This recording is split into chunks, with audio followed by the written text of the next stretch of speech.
What's going on, guys? Liam here, and it's time to wrap up round 26 of the 2023 NRL season. And what a round of footy, man. That was probably my favourite round of footy I've seen in a very long time, if not ever. No, not ever. But it was up there, man. It was crazy, man. There was so many good games in this round, and so many curveballs, and so many things that affect the 8 or affect the finals. A lot of good things and a lot of bad things too. Unfortunately, this round was the round of the injury to not just star players, just kept going down, and we will go over that, guys. So in this video, guys, we'll go over the results real quick. We'll have a look at the ladder. We'll have a look at next week's games as well, and we'll have a look at the casualty ward. Then we'll go into each injury, and so because we're a little bit close to the finals, we'll be talking more about, we will go through each game individually, but we'll more talk about, matchups for next week, players being rested, players injured, where the 8's going to finish, because that's the more exciting stuff. I mean, we don't really need to talk about how, go into too much detail about the Roosters and the Tigers game sort of thing. So yeah, we'll focus a little bit more on that, guys, and how crazy was the first game Thursday night? And I just want to thank Parramatta for beating Penrith, just for throwing that monkey wrench in there, just making it a lot more interesting, because 2 or 3 weeks ago, it looked like the Final Four was set.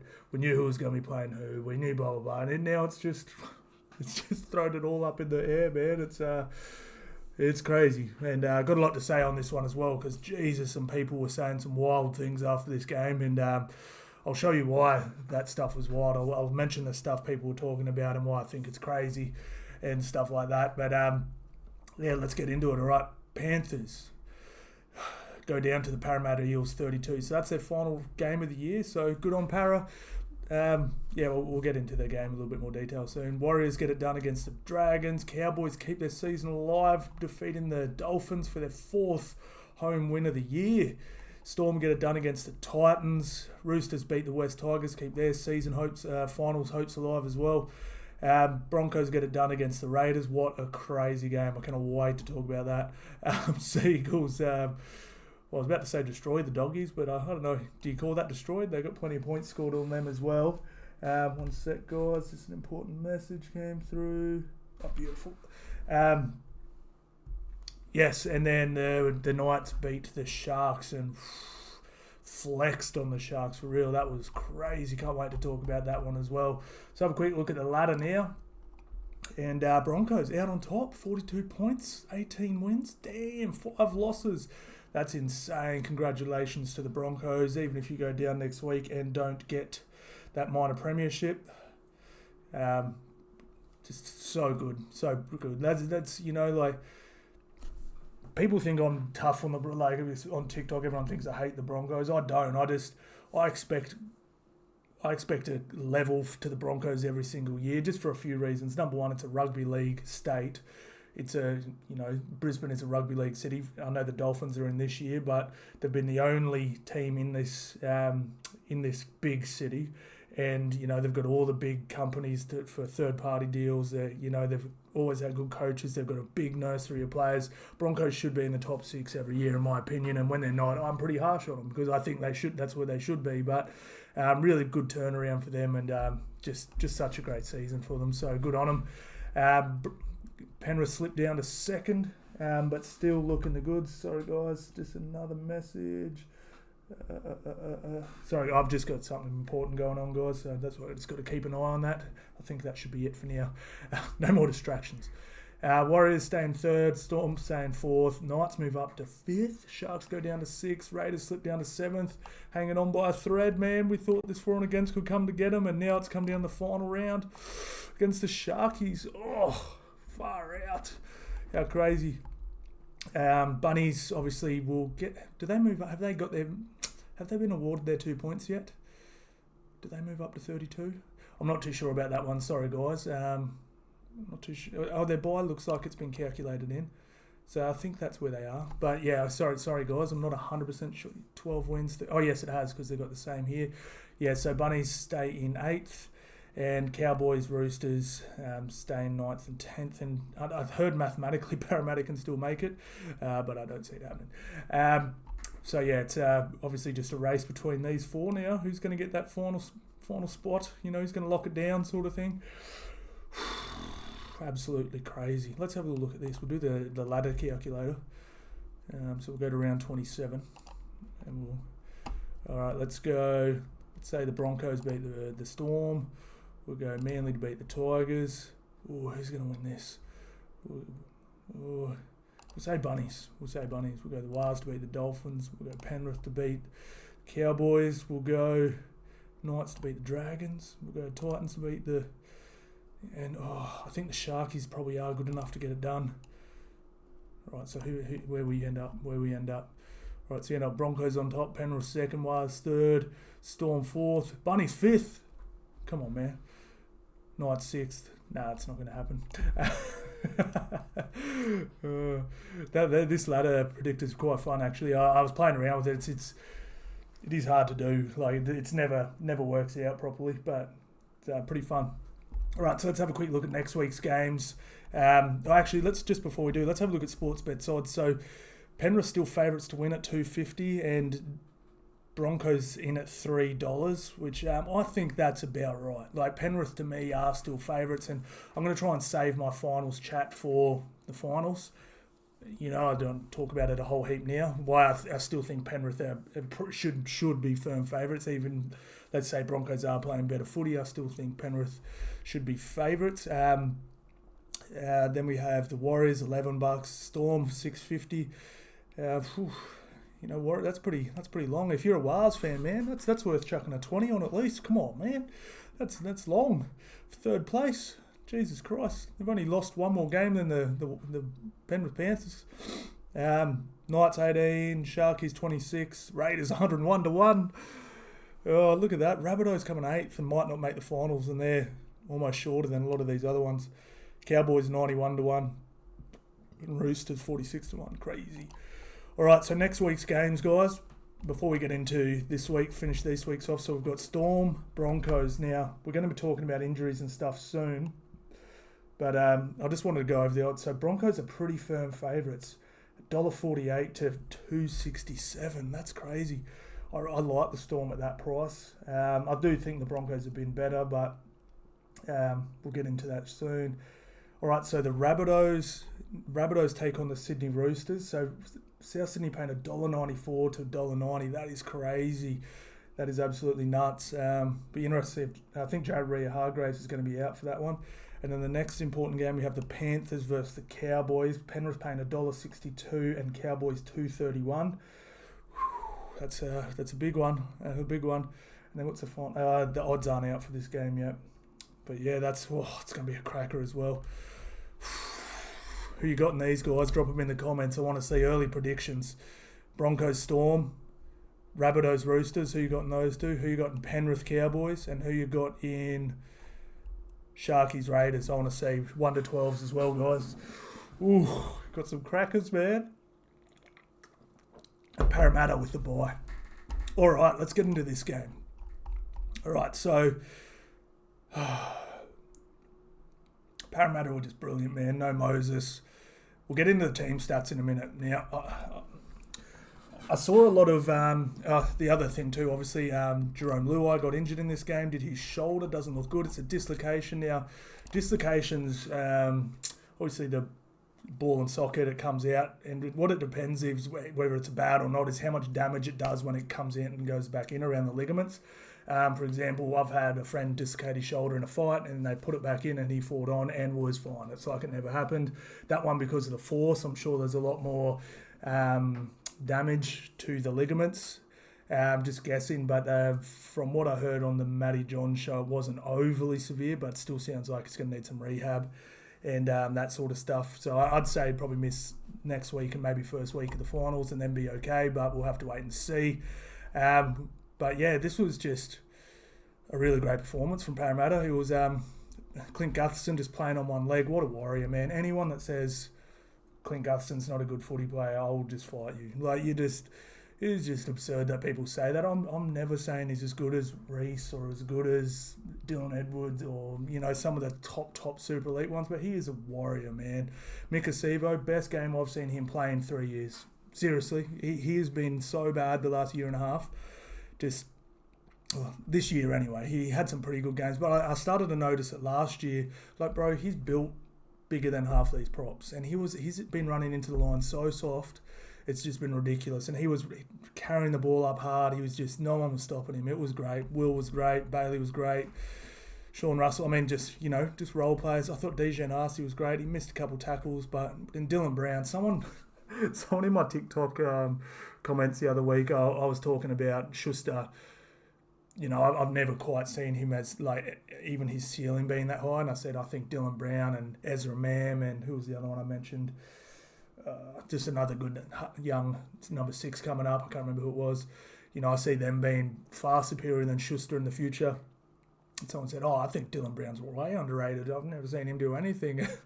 And I only saw the comment after this game, and I was like, just go watch that game and tell me he's not good. Jesus Christ, he's elite. The RCG. I thought this was a real good stroke of genius from Brad Arthur. Starting Wiremu Greg and Regan Campbell-Gillard. Wiremu Greg is really good prop, but he just doesn't have big minutes in him. He's got okay minutes, but I just really like starting him. And having Junior Paulo to me is he's one of the best props in the game, but he can get a little bit wasted at the start of the game because everyone's so fresh. They gang tackle him and all that sort of stuff. When he comes off the bench, we've seen him doing it in Origin. It's so much better. Like, you can still play him for monster minutes. Like, you could probably not start him for 20 and he play the rest of the game if you really wanted. But yeah, I thought that was great because he's a big body, similar shape body to Junior Paulo, not quite as big. And Wiremu Greg sort of held his own for that first 20. Junior came on and he was just so much freer. And RCG's great. You want him into the start because his line speed's brilliant. He's going to come off the back fence. He'll get whacked. He'll whack people. He's just a monster. And I actually really liked this lineup for next year if they do it. Is Bryce and Offrangau again in the middle, because again Hopgood's far better offloader, better player than Joe, but again, like, you don't really want to be pegging offloads in the first 20 minutes anyway, so why not just put another big body who can tuck it under the arm and run? Like, you don't need to be super expansive in the start of a game. So I actually sort of liked that route, and then Joe can come off, have a rest, and then you can bring him back on wherever, second row, middle, 13 again, whatever. So I actually really liked this lineup he did, sort of thing. It was great. Now, just to this, all right, so a lot of people after this game were like, oh, Penrith is super beatable, Penrith are blah, blah, blah. Guys, just before you jump, I actually messaged so many, but they're like, I'm going to put money on Broncos to win, I'm going to put money on Penrith, Warriors to win, blah, blah, blah. And this isn't I'm not nut riding Penrith, I'm not dissing your teams, I'm not saying I'm about to mention some other teams now, I'm not saying you guys can't beat Penrith. But just because Parramatta beat Penrith doesn't mean your team is going to beat Penrith. If you want to win the comp, you still have to beat finals Penrith. Okay? Parramatta have the best record against Penrith over the past 4 years, and it's not close. Okay? Just because Parramatta beat them doesn't mean your team's going to. Whether that is the Broncos, Warriors, whoever, your team has to beat Penrith. Not Parramatta can't play for you. And like I said, Parramatta have by far the best record against Penrith, and it's literally not close. Like, Parramatta are the only team to beat Penrith more than once in the last 3 years at Bluebet Stadium. Like, let that sink in for a second. So, yeah, it's your team has to beat Penrith, not Parramatta. Like I said, a few weeks ago, someone actually mentioned to me, they go, Sea Eagles have shown everyone how Penrith can be beaten, because it was 24-12, Penrith won. So I was like, I don't know how that sort of does it. Parramatta have shown everyone how to beat them, and it's win the collision and offload. It's not kicking early and doing the kick force and back, and Manly were just doing random stuff.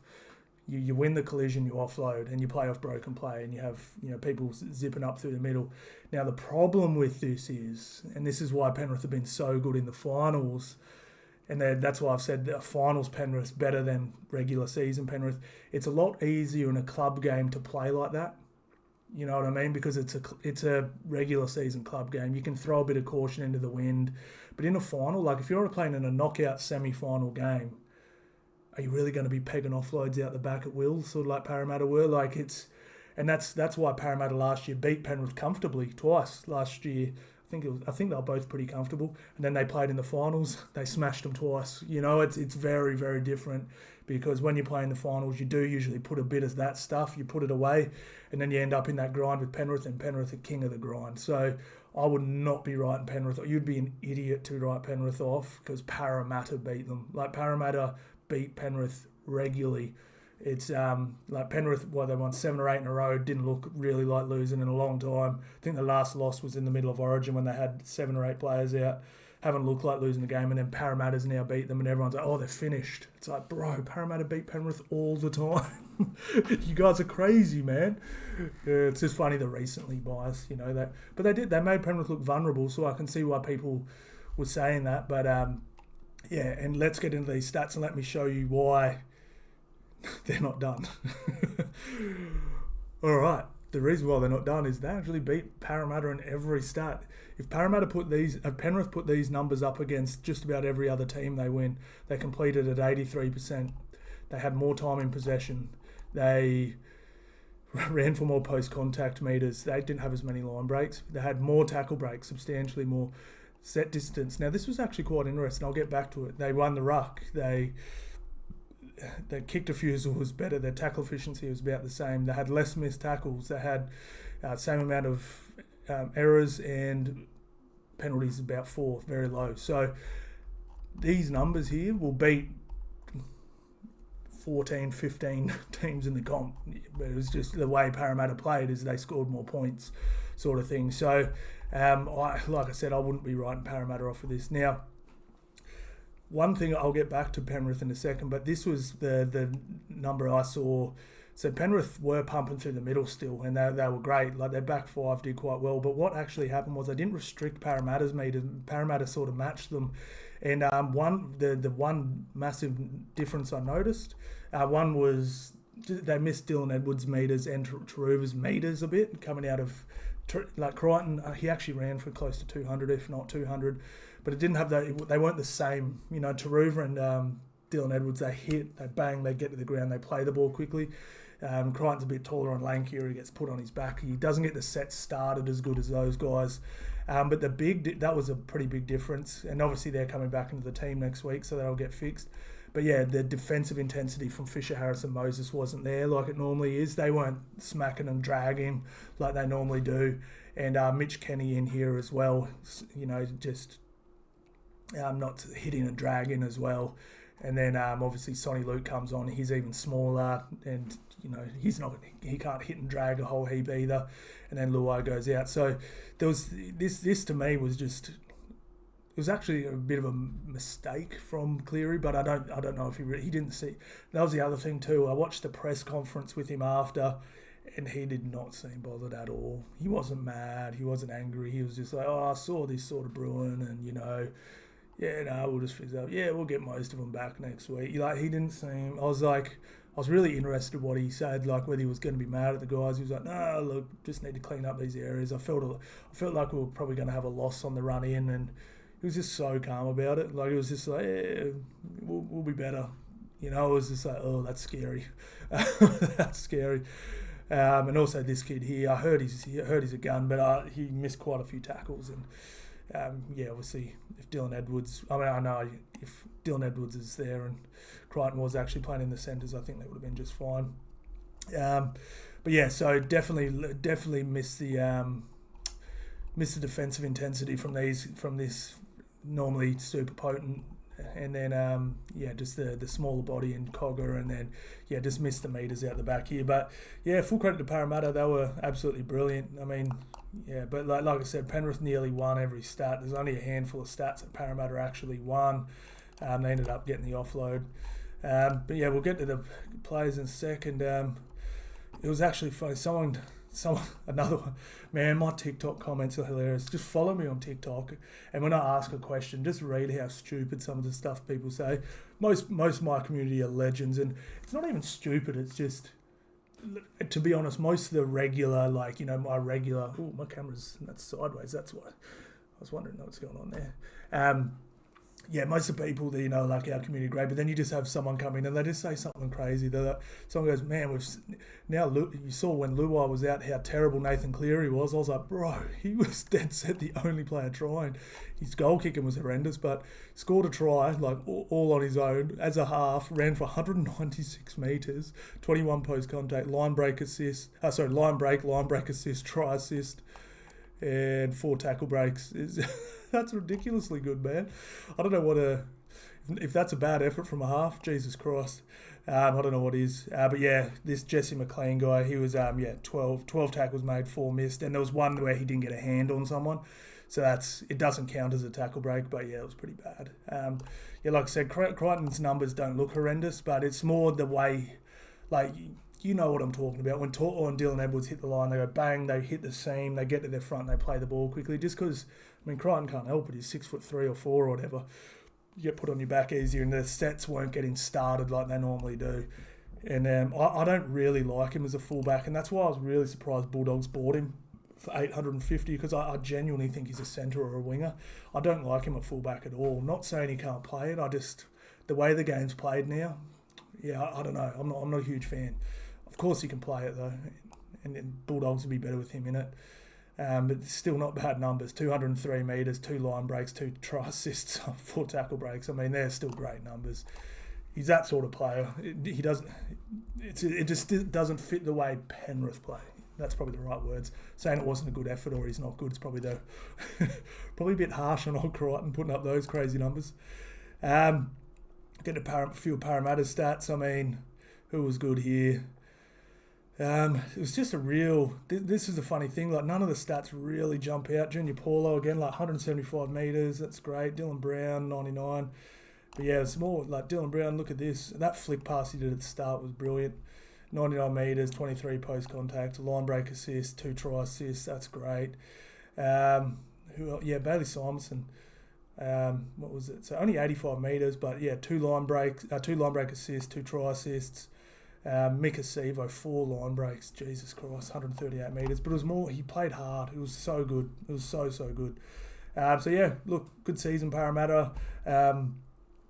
Everyone's saying it's a failure, and I guess if you're going make the finals as a pass and miss the finals as a failure, call it a failure if you like. But like I said, and I've sort of given them these excuses a million times.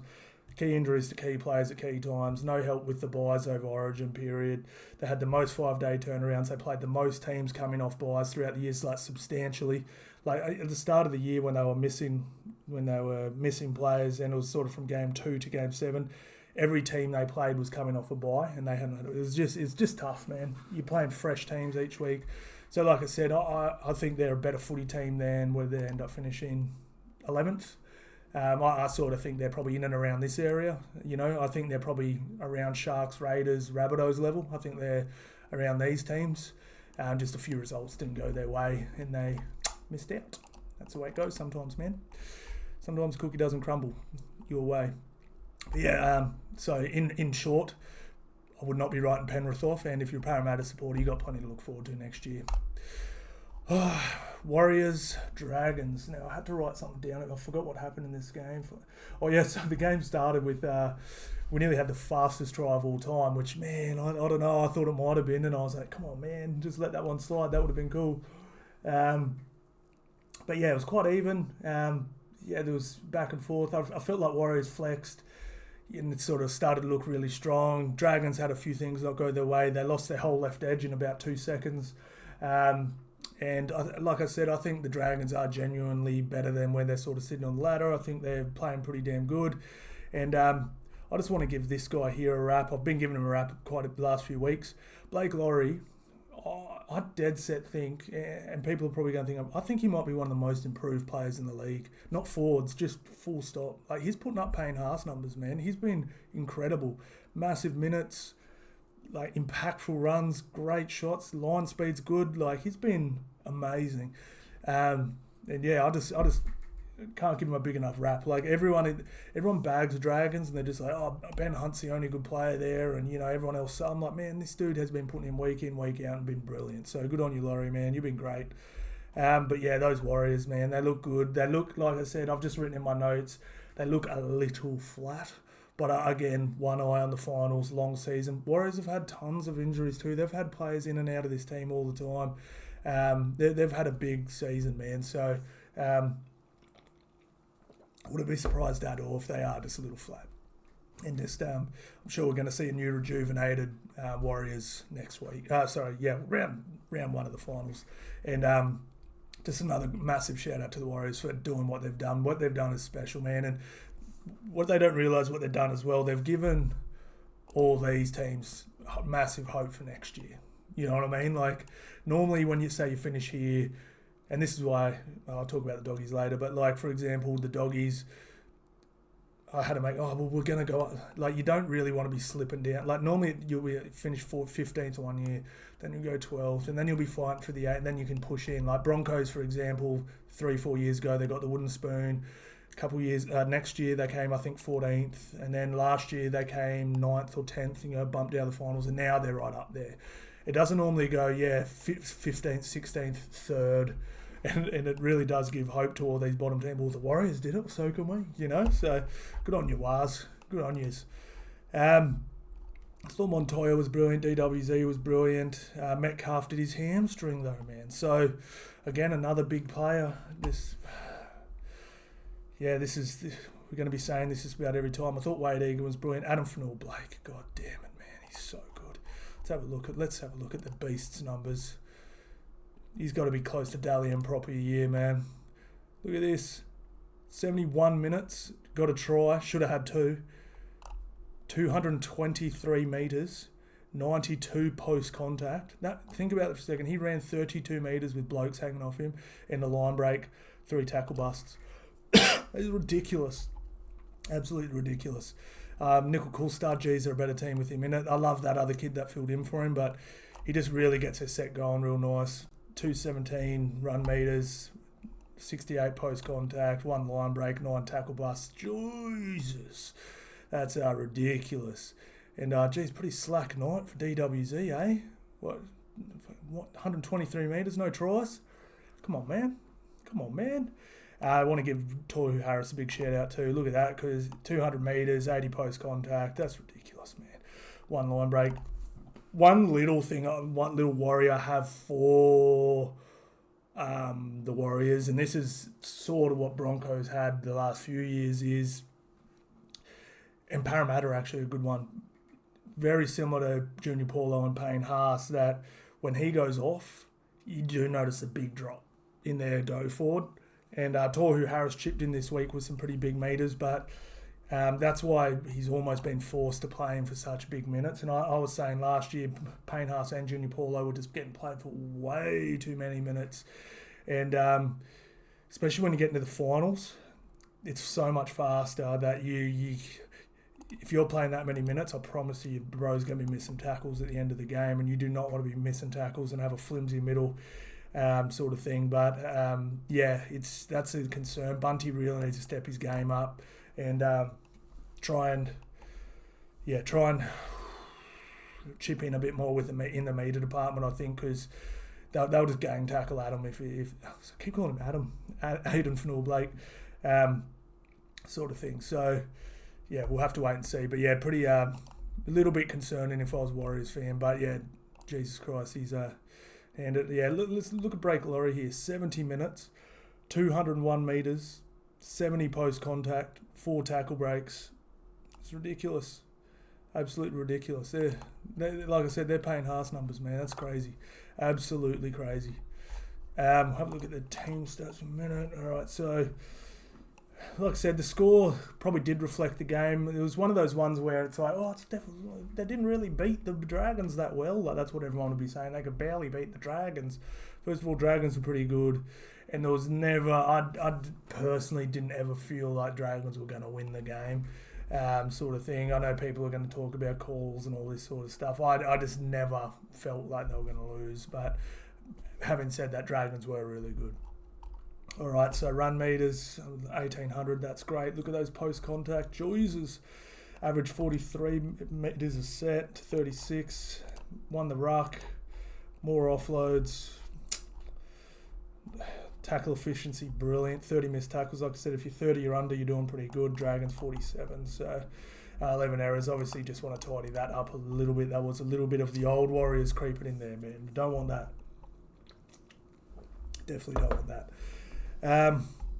All right, so yeah, that's pretty much it. I'm not too worried about the Warriors. However, they definitely haven't been like for example, Broncos and Newcastle. I'd probably say everyone's gone, damn, they're hot at the moment. We're not really saying that about the Warriors right now, even though they're just winning game after game after game.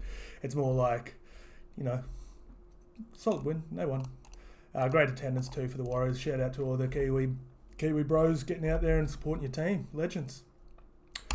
Dolphins, Cows. Now, this game here. All right, I've just got to read my notes for 1 sec.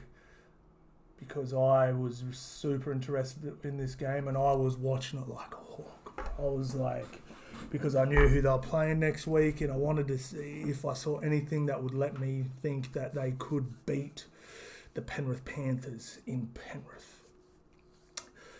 Okay, so the first thing I was looking at was, now obviously so they went on their streak, they won 7 or whatever in a row, 6 in a row, whatever.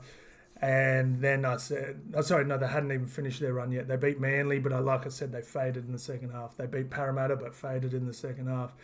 And then they had 3 losses in a row, and they were okay in the first half, but terrible in the second half and were getting blown out. And then they had their week off, and then they lost another one to the Broncos. I was pretty impressed with their energy. That was the first. I didn't care what the score was. I was just like, what's their energy? Can they put in 80 minutes of energy? Was the first thing I was looking at. And I wouldn't say 100% yes. Like they were better in the first half. Better in the first half than they were in the second half. Obviously, it was 24-0 at half time, and then it was 34-10. So they drew the second half. It was 10 each in the second half. But I still saw plenty of energy from them. And Cowboys fans, you go out there and just thank Reuben Cotter for bringing that energy because he is an absolute stud, absolute freak. He is I think he's the hardest working dude in the NRL. Like he is, what you got to think about what he's doing as well. He is so small.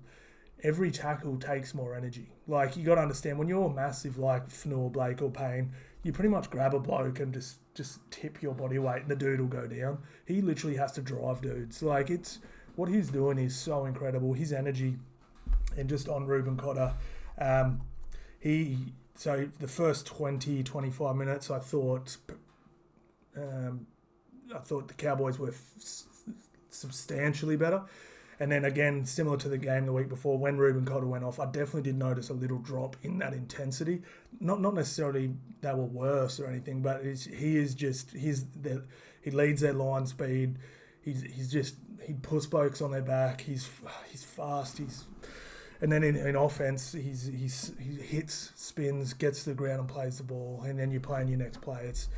He's special, man. He's special. But yeah, so if I'd rate their first half a good 9 out of 10, and I'd probably rate their second half a 7.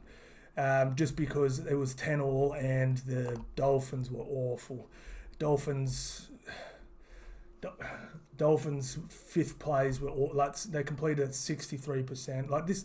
I'm not taking anything away from the Cowboys. I'm just saying that if a good team would beat them by this, you know what I'm saying. I don't think it was like Cowboys were incredible. I was just like, Cowboys are a very good team and Dolphins are an okay team that played poorly, sort of thing. And yeah, like they got the job done. They didn't get. Did they get injuries? They might have been the ones that got lucky and didn't get any bloody injuries.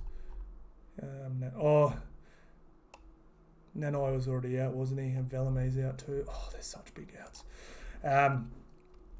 But yeah, so they ran for 2,000 metres. That's brilliant. They post-contact 677, brilliant. Line breaks 8, brilliant. 53 metres, brilliant. Letting them run for 51 though, not great. Ruck speed, brilliant. But again, their wrestle wasn't great. Even less, Reuben Cotter won the wrestle a lot, but he wasn't obviously on the whole time.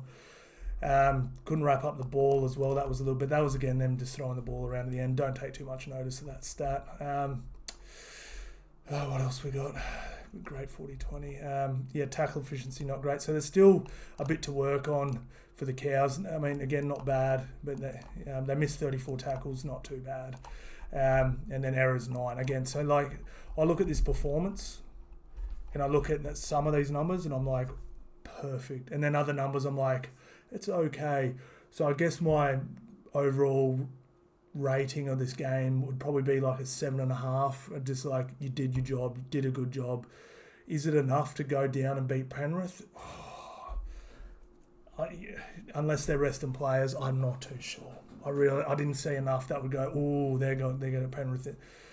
And I know everyone's saying that. I've so many people saying they're going to, but it's very easy to go, yeah, they won and then they lost. So it's that math doesn't work. I definitely think Penrith should definitely be firm favourites in this one, and I was a little surprised at the price.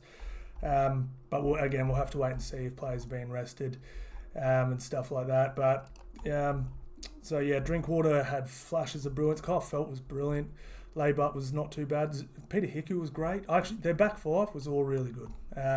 Dearden, I'd like to see a little bit more from him. Chad Townsend, again, he's just given me 5 out of 10s every week. He's been just pretty damn average. McLean was good. Robson was good. Tomalolo's great. But yeah, not $1 million great though. Like, he's your $1 million player. I can promise you now, the Cowboys are quite getting their money's worth at the moment, but he's coming back from a pretty long injury. I was a little not disappointed though. They were okay, not too bad. Like I said, Ruben Cotter, 10 out of 10, absolutely brilliant. And I actually thought Colin Hess came on and had some pretty good moments as well. Neem had a few errors. Granville always brings that energy as well, which is good. I think Granville's meant to come on and sort of replace Cotter's energy, but he just, I don't know, doesn't quite have whatever Cotter has beaten inside his chest.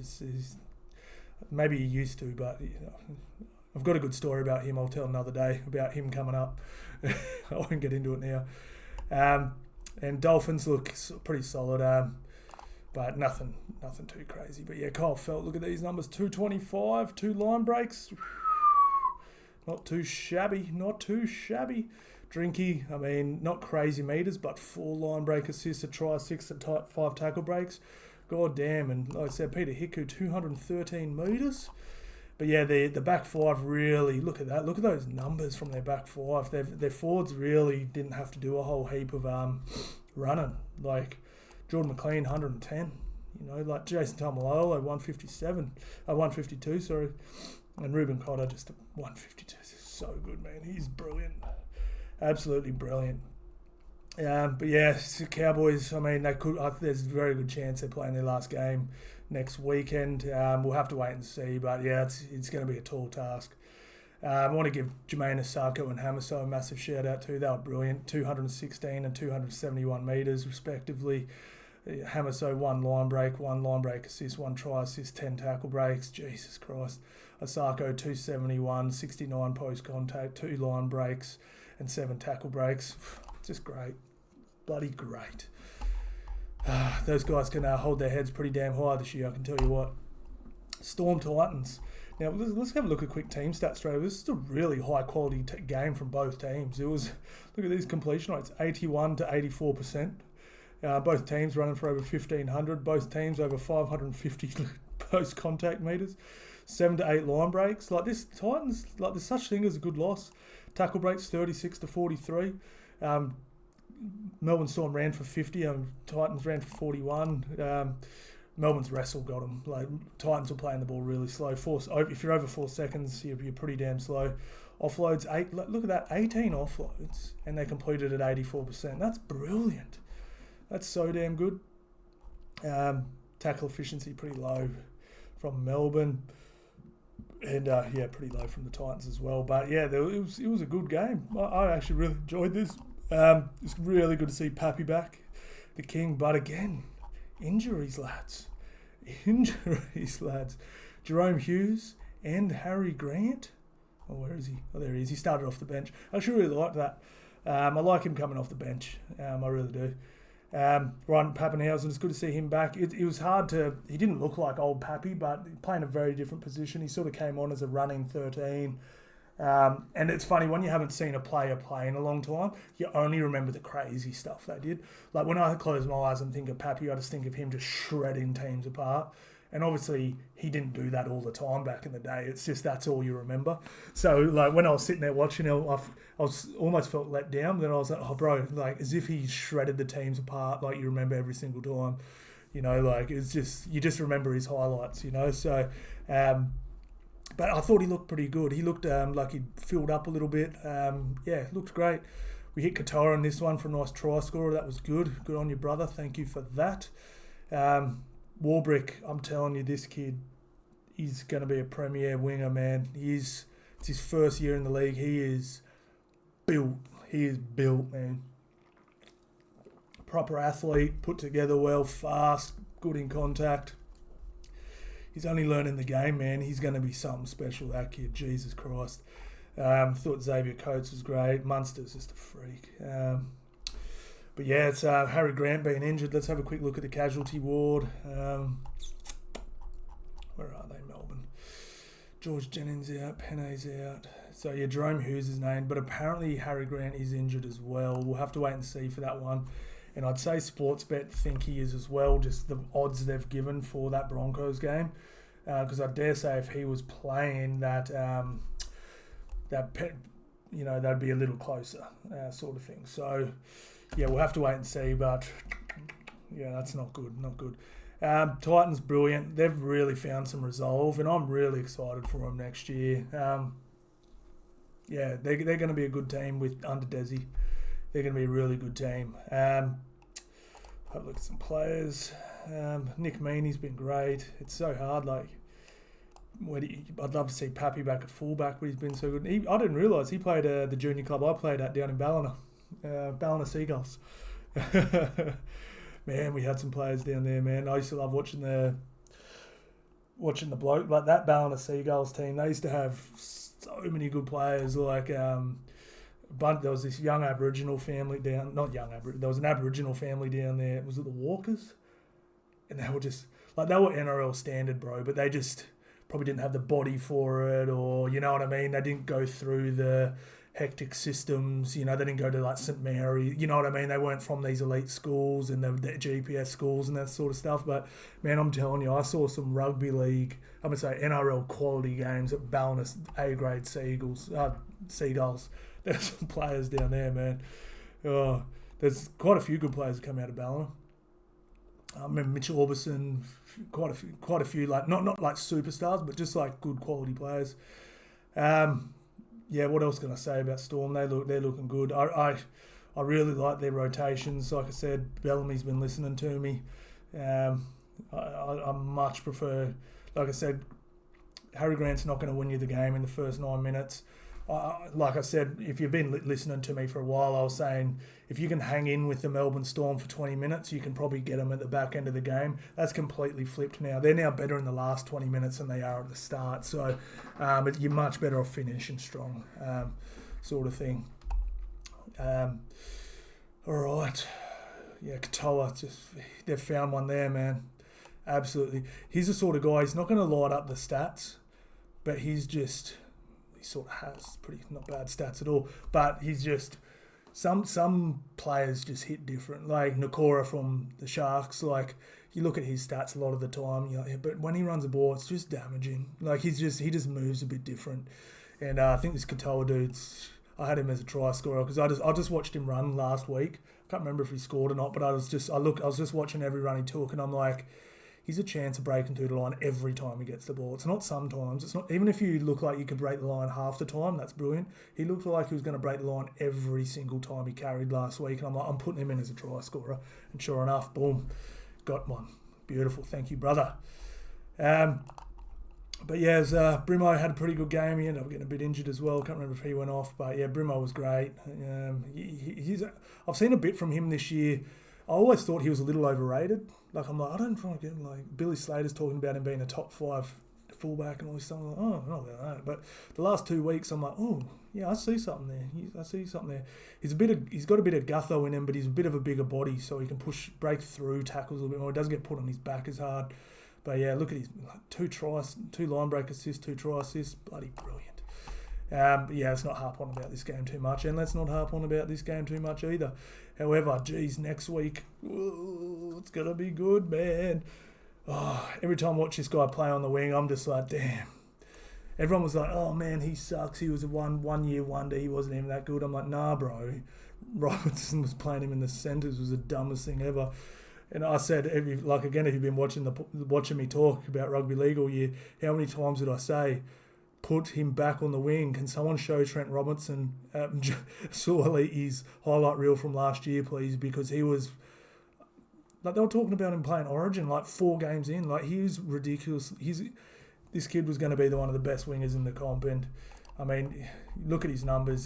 His goal kicking is so good too. I'm actually surprised how good he is. He scored 16 points, was 5 from 5 with the boot. I think he's missed 1 in the last month. Like, his goal kicking is so damn good. 248 metres, 82 post contact. 2 line breaks, 2 line break assists. Hang on, wait. Yeah, 2 line breaks, 2 line break assists, 8 tackle breaks, and just beasting on the meters. Like, he just turned 20. Like, it's such a shame, man. When he got signed, I was like, whatever, man. But now I'm just like, man, I love watching him play, man. I love watching. He's a proper athlete, and I love watching really good athletes play.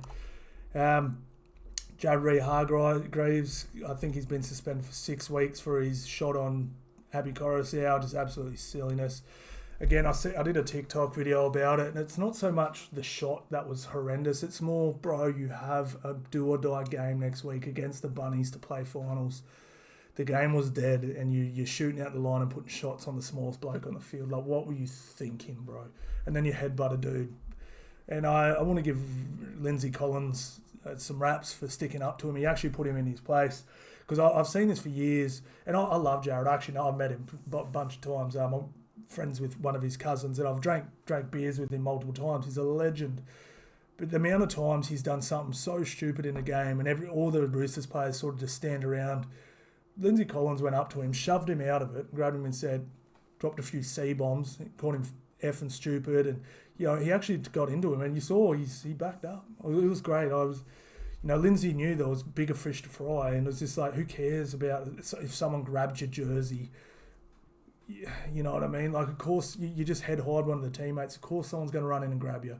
Like, settle down, man. It was just, like, I love Jared. I love watching him play. Like I said, I've met him a bunch of times. He's a legend. But, it's just, I look at it if I was a fan, and I'd just be pissed, man.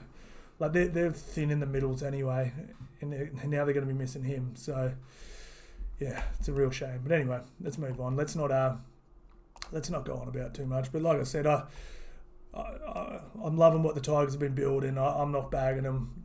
Dane Laurie was great. Abby Coruscant's got a sore back from carrying this team. Stefano was great. Clemmer was great. Papali was good. Let's move on. To the craziest game on earth. This game was so good. These are the games I love, man. These are the games I love. Like, it's not super arm wrestling. It's not super clinical. It's like, it was pretty sloppy, but it was just awesome. It was so fitting that it just ended with Reece Walsh getting folded by Tarpany, and because it was just so crazy. Like, there was so much crazy stuff. Now, I do want to get into, I'm just going to brush over this real quick, because if you've been watching me, I don't like talking about refs and all that sort of stuff. I like to talk about rugby league, and I genuinely think commentators and people that talk about the sport, like, we want to promote the sport. Like, why are we bagging it all the time? They need to do that, no. But, I will just, my take on the calls against the Raiders, because Ricky Stewart pretty much damn near came out and said the NRL was protecting the Broncos and they wanted the Broncos to win that game.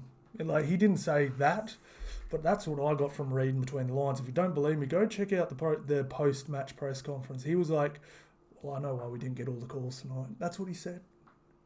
He said, but I can't talk about it. That's what Ricky Stewart said in a post-press conference. Now, just on the calls.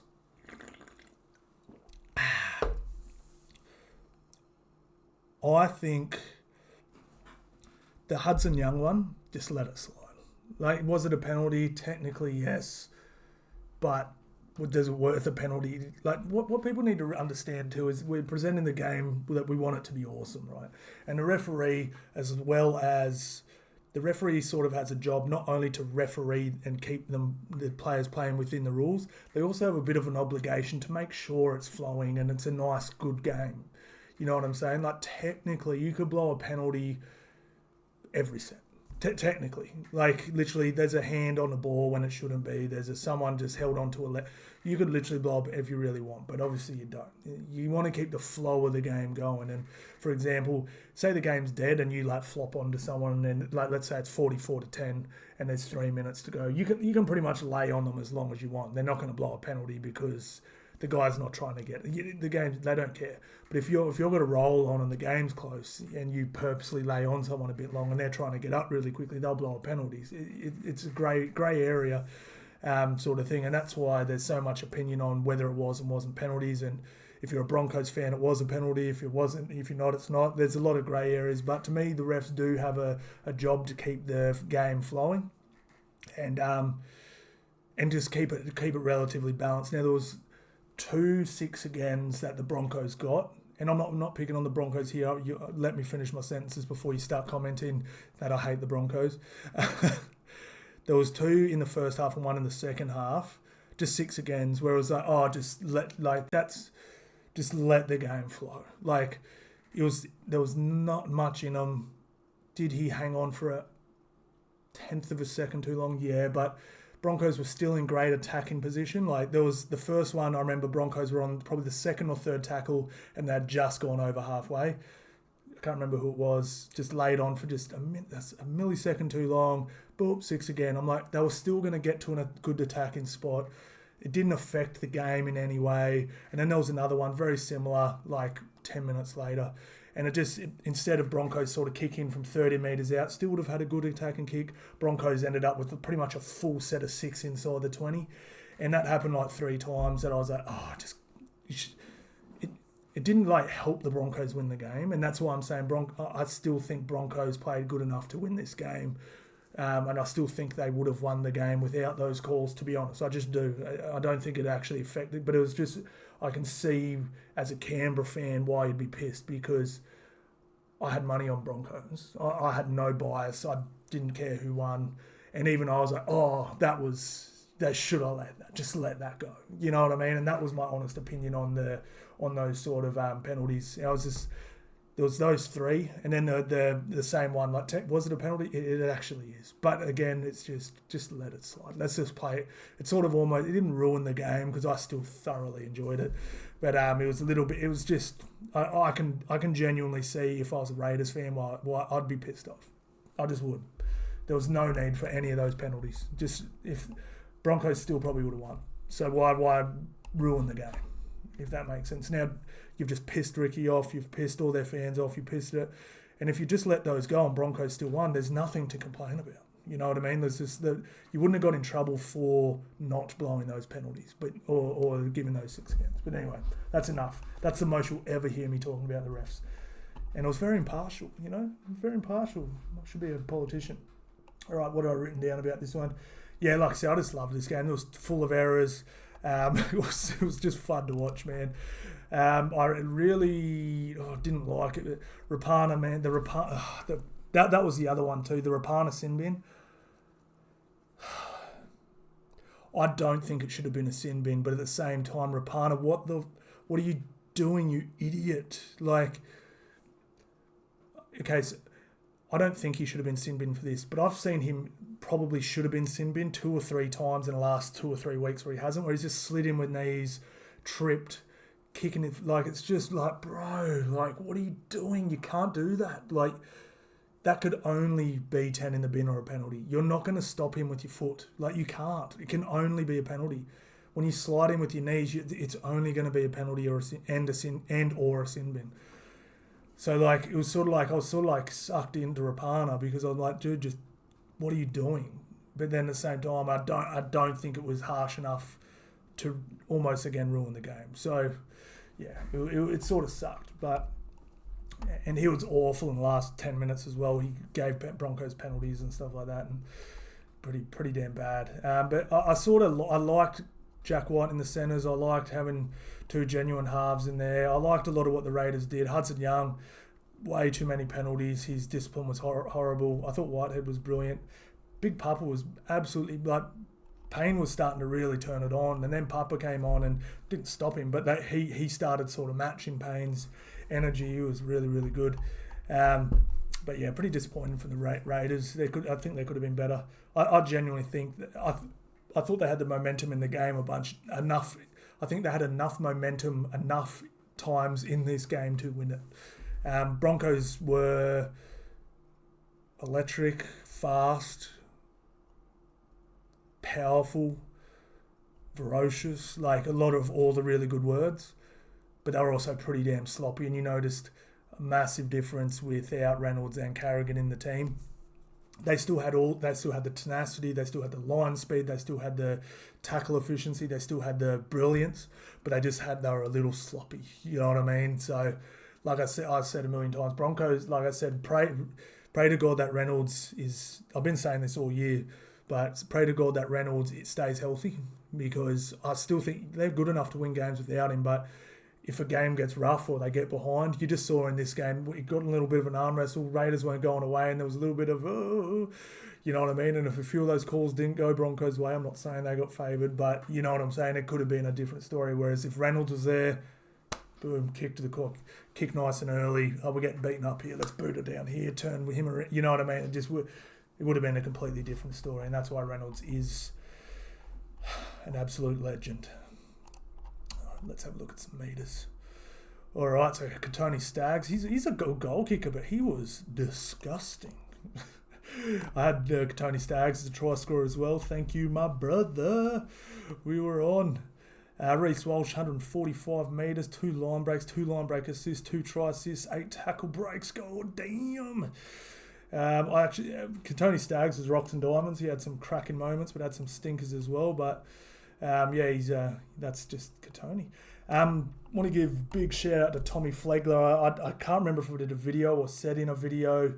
No, I wouldn't have, because Paddy Carrigan got ruled out late. But I said Tommy's going to have to step up and have a big one, because much like AFB and Junior Paulo for Parramatta, if he's the only target, much easier to gang tackle, shoot up on Payne and do your thing, sort of thing. And props work so much better in tandem. When you got 2 good props, that's why Penrith have been so good.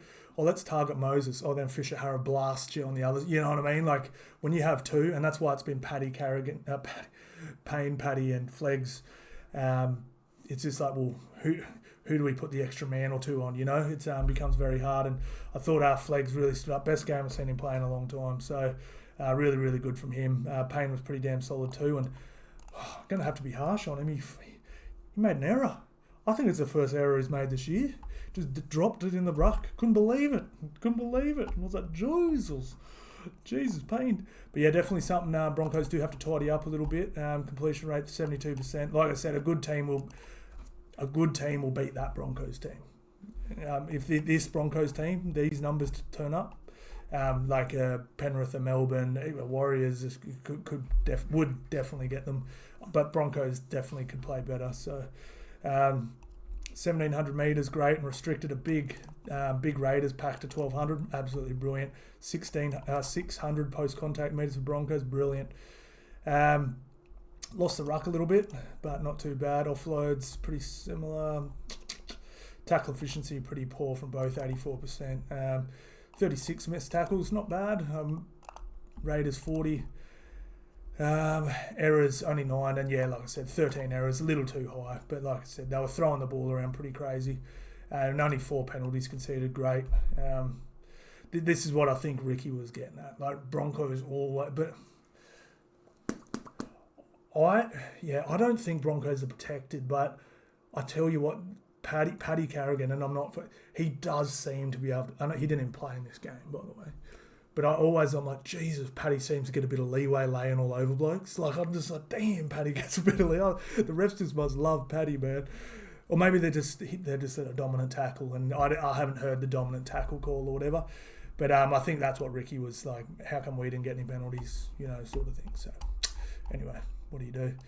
But yeah, no, it was pretty good from the Broncos. And yeah, like I said, wasn't the highest quality game, but damn, it was good to watch, man, unless you're a Raiders fan. I didn't think anyone was that good from Raiders. That was just more of an effort. Like, everyone was just putting in effort. It was just, yeah. Papali'i was good. Tapani was good. Horsburgh put a good shot on. Jack was okay. Chris, it was just very individually. No one stood out, but it was a pretty good team effort from the Raiders. But yeah, they're gonna have to. They've got a big game next week, man. They've got a big game. Raiders Sharks. Oh, Shark Park, 4 o'clock a day game. That's gonna be tough for the Raiders to win, man. That's gonna be a tough game. All right, so yeah, good on the Broncos, man. Congratulations again on a brilliant season. All right, now this game here, this was funny, man. I love Vossi as a commentator. He cracks me up. What did he say? He goes, okay, we'll get into that in a sec. But yeah, I thought Manly they started slow and ended slow, but they were pretty damn good in the 60 minutes in between. Jesus Christ, this Kohler dude. What did he run for? 300 and something metres? He must have, surely. He was far out. 312 metres, 3 line breaks, 1 line break assist, 3 tries, 7 tackle breaks. What the hell, man? They're GOAT stats. Jesus Christ. Couple errors early. We hit Saab in this as well. That was good. I had Manly to win Saab to thing for a little double up. I actually really thought I actually see a really good footy player in Jake Arthur. I just don't like. I think we've been a little bit spoiled with some of the younger halves coming through. Like, not everyone's going to be like Nathan Cleary and being elite number 7 at 19. Like, most number 7s aren't really good until they're 25. You know, like JT was pretty good young. Joey was pretty good young, but we're talking, that's 2 of the best of all time. You know what I mean? Like, I think Jake, Brooksy's coming in next year, so he'll continue to do his apprenticeship, continue to learn off Brooksy and Cherry Evans over the next year or 2. I see a pretty good footy player in there. He'll fill out into his body. He's still got a boy body. I think he's going to be good. I really like this Vega dude too, man. He's a handful. When he gets a bit of confidence in his game, like Jesus, he looks like Marju handful. He looks terrifying. Simply was simply the best. He was so damn good. And Croker, probably the most underrated 9 in the game. He's kicked 4 or 5 40-20s this year. Absolutely brilliant. Ola Kawatu had a slow start. Was great. I thought Ben Travojevic was pretty good. Oh, man. I love watching this kid come on. I don't know what it is, man, but I love when a kid debuts and his whole family's there and they're just like, yeah. And he ran on the field with this big smile. He was so, there was literally no one in the whole crowd except for his family. And it was so good, man. I don't know what it is, but that gets me, man. I get a little choked up for some reason, man. Nothing. I don't even cry at funerals. I didn't cry, but you know what I mean? I'm like, oh, man, look how proud everyone is. And, you know, I mean, it was cool to watch, man. How do you say that? Chan Kon Tong. But no, it was good, man. He came on with his little cheesy grin and he blasted. And to be honest, he's built well.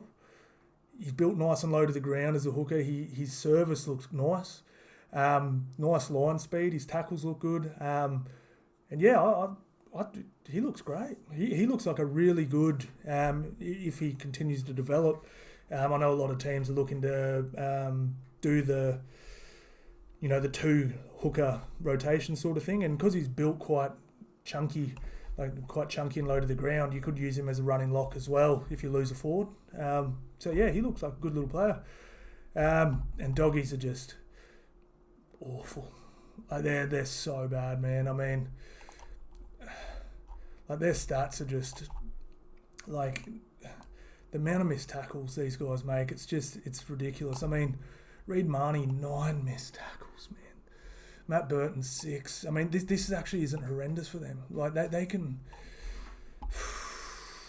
Viliami's 4. It's just, yeah, it's really bad, man. It was that because the thing is, everyone scores their tries through the middle. It was actually pretty funny. Someone scored through the middle and he called their defense lettuce leaf defense. And then simply scored a try 5 minutes later, straight through the middle again. And Vossi and his dad joke, dad joke voice, he sounds like your nerdy dad, like your goofy dad. He goes, geez, I think a lettuce leaf's a bit strong. That was a wet paper towel. Fuck. And it was so bad. I don't care what the ladder says. The Bulldogs are the worst team in the comp. And I'm not going to sit here and bash them for a whole bunch of time, but I saw one of their podcasts with, there's a few podcasts getting around just starting off where it's a bunch of Bulldogs fans, and they're legends. I actually think they're pretty cool, but they're like, well, we're not coming last, so, we're not the worst. And I was like, every one of these bottom teams, so Dolphins to West Tigers, right? They've all had a period where they've been pretty good, and the Dolphins and the Bulldogs, sorry, not the Dolphins. Dolphins have been better for a longer period of time, but let's just talk about these Dragons, Dolphins, and Bulldogs, Dragons, and West Tigers have all had good periods. Like the Tigers won 3 out of 5 at one point. That's pretty good record. It was just the Bulldogs won more games in their good little window, and that's why they're there. They've got the worst defense, the worst offense, the worst handler. They give the most. Like they're the worst in every stat. And let's say the Broncos are on top of the table, right? If all three of these teams played the Broncos this week, Broncos would be the shortest odds to beat the Bulldogs. They just would be. Like Dragons and West Tigers would have better odds, if that makes sense, sort of thing. The Bulldogs are the worst team in the comp at the moment. I haven't been impressed with them since round 3 when they beat the Melbourne Storm. I think it was round 3. But they've just managed to jag a few games, and like I said, I think Reid Marnie's been probably the worst by the year. He's been awful. He's running away with the missed tackles. Like he's so far ahead of everyone as far as missed tackles go. He's in the top 5 with like a bunch like ineffective tackles, and he's in the I think he's in the top 20 for errors. Like he's just all the negative stats. Like Reid Marnie's way up there. It's he's been terrible this year, man, and yeah, it was pretty crazy. I remember when he signed, it was it's gonna. I'm like, I don't think he's that good a sign. Like I was never that impressed with him at Parramatta. I didn't think he was bad, but I was like, I just felt like he was very protected at Parramatta. Like they had Niokora, Sean Lane, Papali'i, Paulo, and RCG all around, like a big middles, you know what I mean? That really protected him. And I was like, oh, geez, doggies don't have that. So he might get exposed at the doggies, and sure enough, he's been getting obliterated. We'll have a quick look at the team stats, but not too much to look at. We'll get through this game pretty quick, guys. Yeah,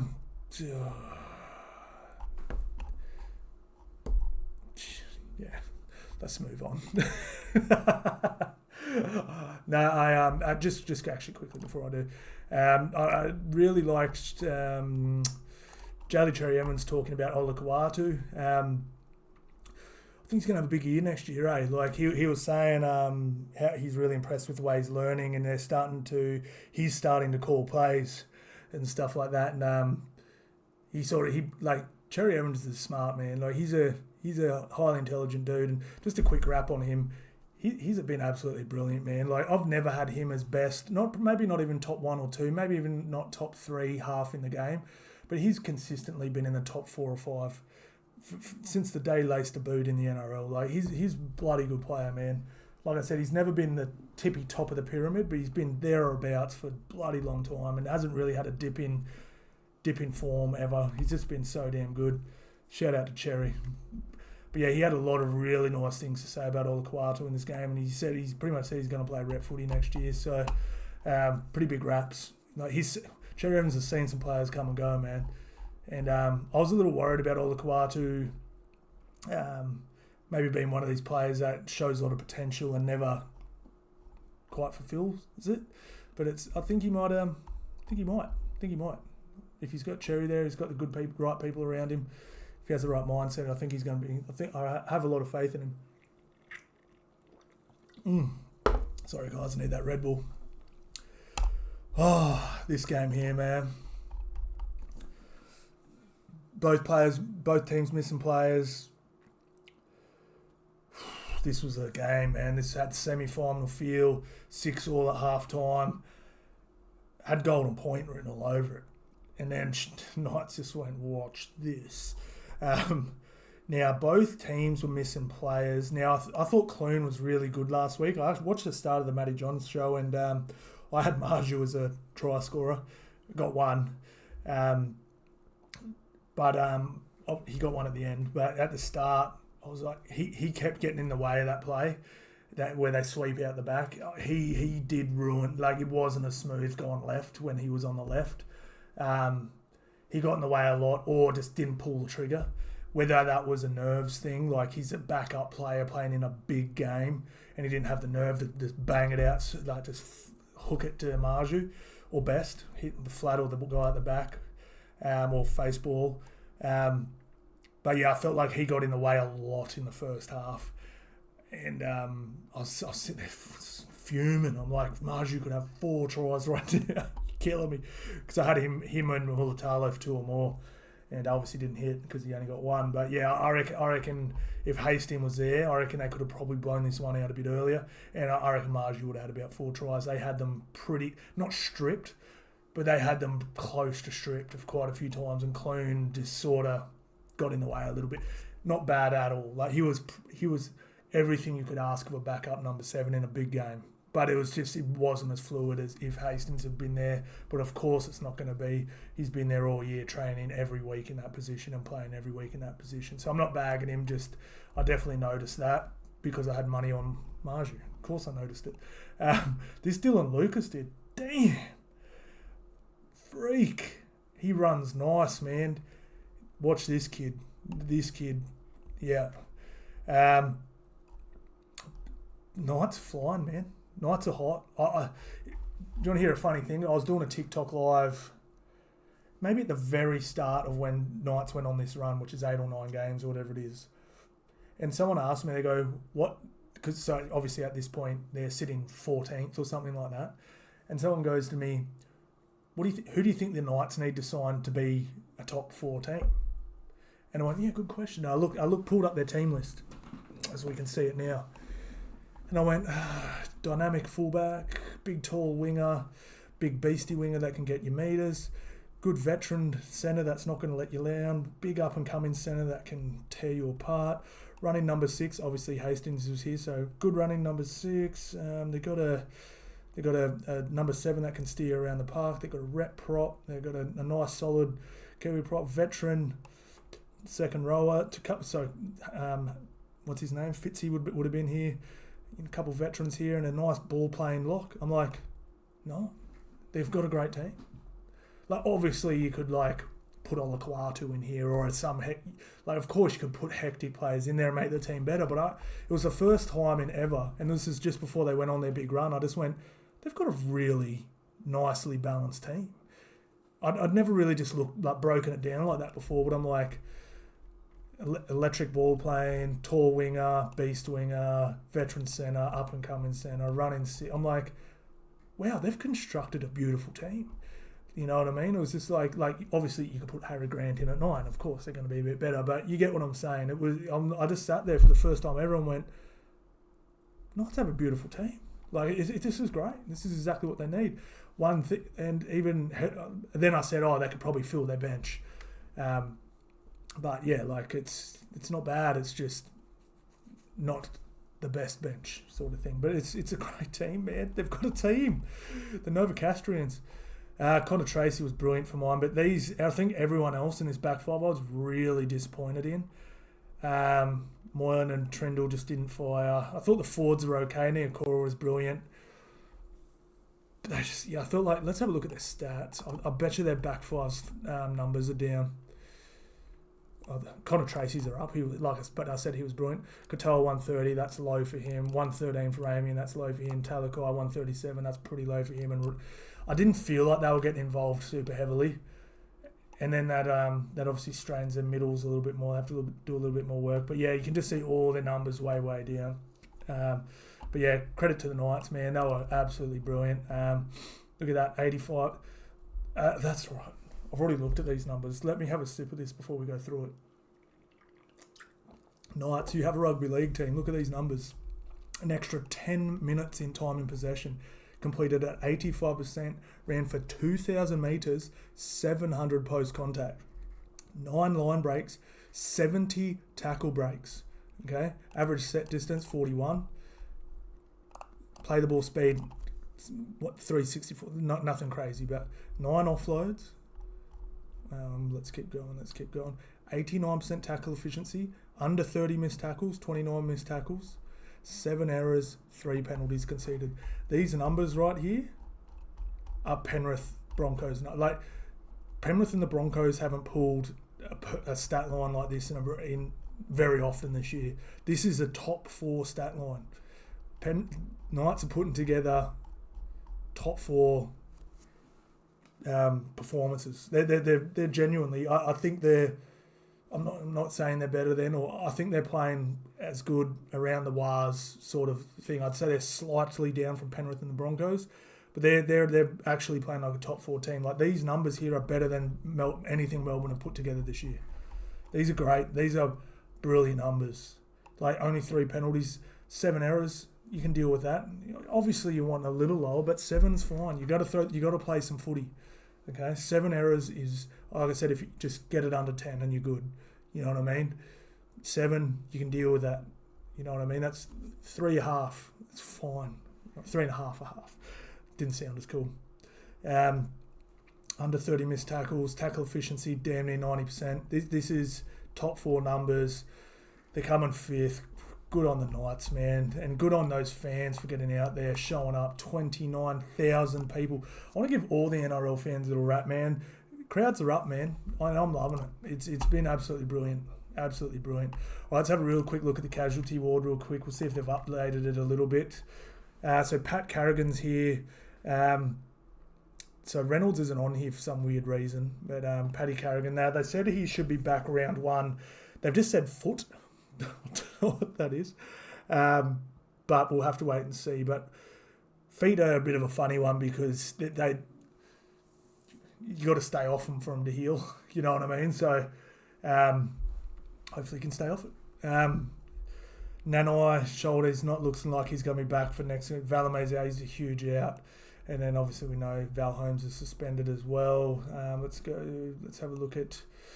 So Kalen Ponga did do his AC, did his shoulder. I forgot to mention that in the game breakdown. Brayley, Jack Hastings, round 27. I think Kalen Ponga, it looks like an AC. And I did a TikTok video about that before, but AC is a bit of a funny one. It can sort of, when I did mine, right, I could do everything perfectly fine. The only time it hurt was when I did this, like sort of reached up and out like that. So I couldn't I remember the one time it always hurt, looking through my clothes rack when I was looking for a t-shirt in the morning. I was like, oh, like I could literally do shoulder press and it not hurt at all. But when I had to reach up and forward, it was like knives were stabbing into me.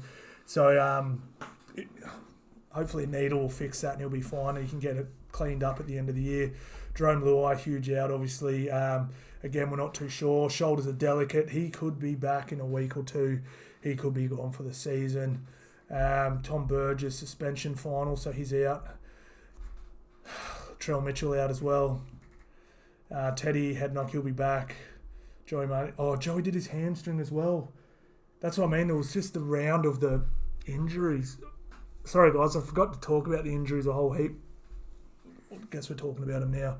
Sebastian Chris did his hamstring as well. Jesus Christ. We need to get stem cells in this game, man. I want to see superstars play. I don't want to see people missing 6 weeks because they rolled their ankle. Like, can we just pump these dudes' ankles full of stem cells so we can watch them play every week, please? Who else we got? All right, next week. So Manly are out of it, so it doesn't matter. All right, Sharky's quad, round 27. That's good for Nugan. Oh, that's right, he did his bicep. Will Kennedy hamstring finals. Do you bring him back? I think Connor Tracy's been brilliant. All right, so Harry Grant is on the injured list, shoulder.